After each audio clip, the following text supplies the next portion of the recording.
Yes, so hello po. So, lagi ko nakikita to regarding dun sa naalog yung fork. So, tawag nito, since bago yan darating sa inyo, hindi po yan nahigpitan lahat ng mga balls. So, yung mga iba is, eto, kayo kasi ang maglalagay dyan. Ayan, yung drop bar. Tapos yung fork naman is, isa-set up nyo po yan. I-align nyo. So, madalas ko nakikita, eto sa mga baguhan.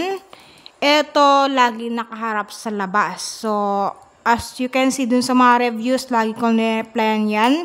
Kaya mas maigi kapag maglagay kayo ng reviews, meron kayong picture para at least makita ko kung may mali ba kayo na ginawa, ako na mismo mag-chat sa inyo.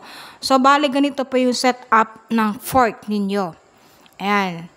So, eto yung bilog. Ayan, dapat nakaharap sa loob, papunta sa may crack. Bakit ko pinapabaliktad yan, lalo sa mga nakabaliktad yung fork nila, para yung pedal, yung front wheel, tsaka yung pedal ninyo is hindi po yan magdikit. Ayan, para may space at hindi siya magtulap. So, ang mangyayari kasi, pag eto yung bilog na nasa harapan, didikit yan. Ayan, so may tendency na pwede kayong madisgrasya dyan kasi hindi kayo makapagpedal ng maayos. Kasi nga nagdidikit to. So, as you can see, lagi nyo lang i-check yung mga nakapin na videos dito sa TikTok. Meron yan sample na pwede nyong gayahin. Kahit pa sa picture, ayan. Tignan nyo lang, magagaya nyo na yung tamang position ng fork po para maiwasan din yung disgrasya dyan. And then, para makapag-bike kayo ng maayos. So, eto naman, regarding dun sa naalog yung headset, or eto yung part dito. So, tawag nito, meron tayong, dito sa taas. And may butas po yan, dito sa may headset ninyo. So, minsan hindi yan nakikita kasi nga meron yan cover na ganito. Oh, wait lang. Eto. So, may takip yan, nakaganito siya.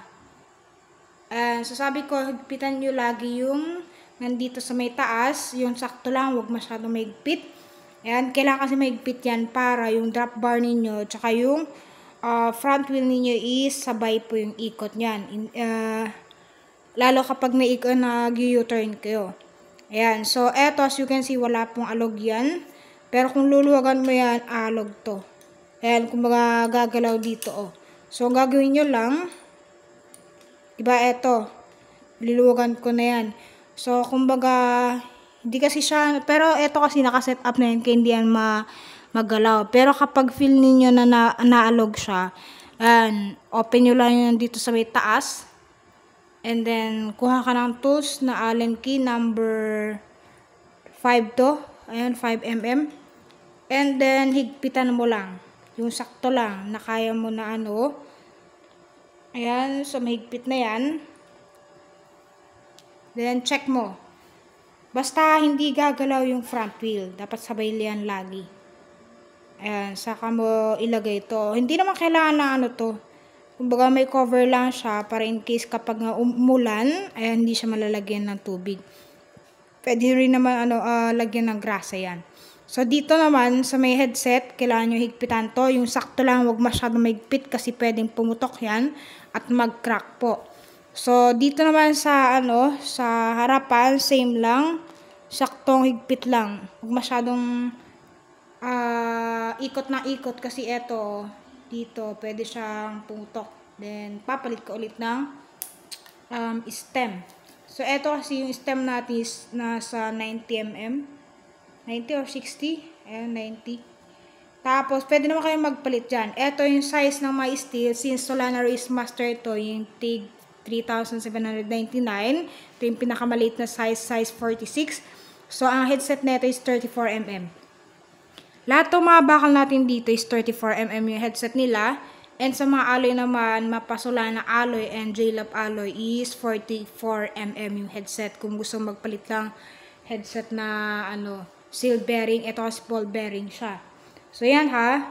And pag gagawa ko ng videos kapag may mga tanong kayo. So dito, paulit-ulit lang naman yung mga common na question dito. So check nyo lang mga pin videos, may sagot na dyan. And mag-browse din kayo sa mga comment section kasi meron naman nakalagay. Pati dito, number 5 din. Paano yung mga nagtatanong lagi, pwede ba yung ganito, pwede ba sa ano? Pwede naman, i-adjust nyo lang yung seat post nyo, luwagan mo to. Ayan, wait lang. Luwagan nyo, tapos adjust nyo pataas. Ayan, so medyo nahigpitan kasi. So, pwedeng i-adjust yan pataas, pwede ning babaan. Ito kasi may nag-try kanina. Ayan, so binabaan siya konti. Basta adjustable to. So, hindi naman yan naka-welding. O, diba? So, nakasagad na yan. Pwede rin taasan to. Or gusto nyo magpalit ng alloy na seat post, pwede naman. Diba? Ito ay sagad na lang natin. Ito yung pinakamaliit. Pinakamalaki na size dito is yung JLab Supreme na straight, tsaka yung sa for seat size 58 po yun. So, ito ha. 3,799.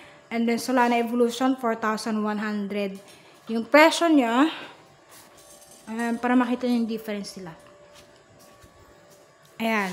So, mas maliit to. And then, yung isa mas malaki. Size 53 yung isa, yung Solana Evolution for 1. Meron tayong stock dito, color black, color white. Ito may mga ano dito. Solana Race Master na white and gray. Then, Solana Evolution white. Solana Nerve. Ito yung mga available sa shop. Sa mga TikTok natin, wala, sold out na. Pwede kayong pwede kayong bumili dito sa shop and then sa mga partner natin. Ito available sa TikTok. May naiwan pa dito Solana Nerve, bagong model natin, limited stocks lang po yan. Color white, gray, and color black. So, same lang yung price niyan for 1. And then, JLab Gold, meron tayong display dito na iwan, isa. Solana Ranger na color red. And then, color white. Yung ash, meron pa isa dun sa loob. Ayan, return kanina. Ito, 7,499. Ito, 5,499. Ayan. Same dito sa baba. Ito, meron tayong color green. All naka-display dito sa Solana Evolution.